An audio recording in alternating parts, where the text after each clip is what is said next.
Vicky express में आपका स्वागत है। आज की कहानी है पांडवों की जन्म कथा। पांडव हस्तिनापुर के राजा पांडु और उनकी दो पत्नियों कुंती व माद्री के 5 शक्तिशाली और कुशल पुत्र थे। महाभारत में युधिष्ठिर, भीम, अर्जुन, नकुल और सहदेव ये 5 पांडव सबसे अधिक सराहना के पात्र रहे हैं। इनके जन्म की कहानी न सिर्फ दिलचस्प है बल्कि हैरान कर देने वाली भी है। एक बार राजा पांडु अपनी पत्नियों के साथ शिकार करने के लिए जंगल में गए। राजा पांडु को वहां एक हिरन का जोड़ा दिखाई दिया जो एक दूसरे से बेहद प्यार करता था। जब राजा की नज़र उस जोड़े पर पड़ी तो उन्होंने तीर निकालकर नर हिरन को निशाना बनाया और तीर छोड़ दिया।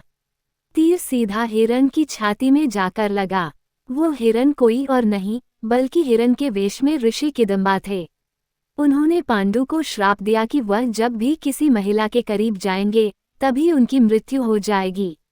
पांडु ने ऋषि किदंबा से क्षमा मांगी, लेकिन तब तक वो मर चुके थे। श्राप के कारण पांडु ने राज्य त्याग दिया और अपन पत्नियों से निवेदन किया कि वो वापस राज्य लौट जाएं, लेकिन उन्होंने मना कर दिया।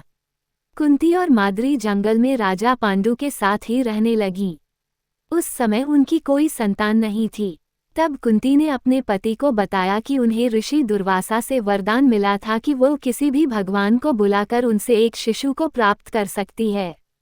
दुर्वासा द्वारा कुंती को दिए गए मंत्रों के उपयोग के माध्यम से उसने यम यानी धर्म के देवता का आह्वान किया, जिससे उन्होंने युधिष्ठिर को जन्म दिया।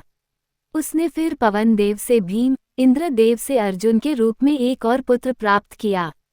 इस प्रकार उसके 3 पुत्र हो गए, लेकिन माद्री के एक भी पुत्र नहीं था।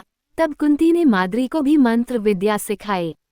मंत्रों की मदद से माद्री ने अश्विनी कुमारों को बुलाया, जिन्होंने उसे नकुल और सहदेव पुत्र के रूप में दिए। इस प्रकार 5 पांडवों का जन्म हुआ। देवताओं से प्राप्त सभी पांडवों को देवताओं की तरह ही दिव्य गुण प्राप्त हुए थे। सुनने के लिए धन्यवाद। मेरा चैनल सब्सक्राइब करें, लाइक और शेयर भी करें। धन्यवाद।